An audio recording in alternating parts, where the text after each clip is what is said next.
আম আৰু কিমান কিনি কিনি খাব সেই দৰৱ দিয়া আম এনে ধৰণৰ আম জানো আপোনালোকে ঘৰতে লগাই খাবলৈ ইচ্ছা নাই? যদি আছে এই ভিডিঅ'টো খুব ধুনীয়াকে আপোনালোকে শ্বেয়াৰ কৰক আৰু সেভ কৰি ৰাখক নিজৰ প্ৰফাইলত। আজি কম মাত্ৰ এবছৰ সময়ত এনে ধৰণৰ আম ৰোপণ কৰিও আপোনালোকে ঘৰতে ইয়াৰ ফল খাব পাৰিব পকাই পকাই। কোনো দৰৱ দিবই নালাগে পকিবৰ কাৰণে। বজাৰত যিহেতু আম জুই চাই দাম, তাকো দৰৱ দি আম, কাৰণ আমবিলাক কেঁচাতে ছিঙি আনে আৰু কি কৰে দৰৱ দি তেওঁলোকে পকায়।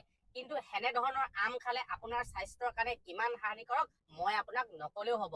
যদিহে আপোনালোকে গুৱাহাটীৰ বাসিন্দা, যদিহে আপোনালোকে যোৰহাট নিচিনা চহৰত থাকে, শিৱসাগৰ নিচিনা চহৰত থাকে, আপোনালোকৰ মাটি কম কিন্তু আপোনালোকে ঘৰতে ছাদৰ ওপৰত আপোনালোকে যদি ভাবিছে যে আম লগাই খাম, এনে ধৰণৰ আম আপুনি ডাঙৰ ডাঙৰ টাবত লগাইও খাব পাৰিব।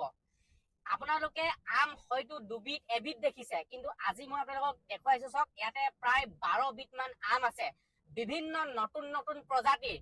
তো আপোনালোকেও যদি এনেকুৱা আম খাব বিচাৰে ধুনীয়াকে আমাৰ পেজটো ফলো কৰি ৰাখক। আৰু এটা স্ক্ৰীনত নাম্বাৰ দিছো, এই স্ক্ৰীনত আপোনালোকে হোৱাটছআপ কৰিব নিজৰ এড্ৰেছ, লগতে আপোনালোকক যদি এনে ধৰণৰ আম পুলি লাগে তেতিয়াহ'লে মাত্ৰ এবছৰৰ ভিতৰত আপোনালোকে ধুনীয়াকে ৰোপণ কৰি এই আম খাব পাৰিব। হয়, এই আমৰ পুলি কিন্তু এবছৰত লাগিব, কিন্তু ইয়াৰ দামো যথেষ্ট বেছি।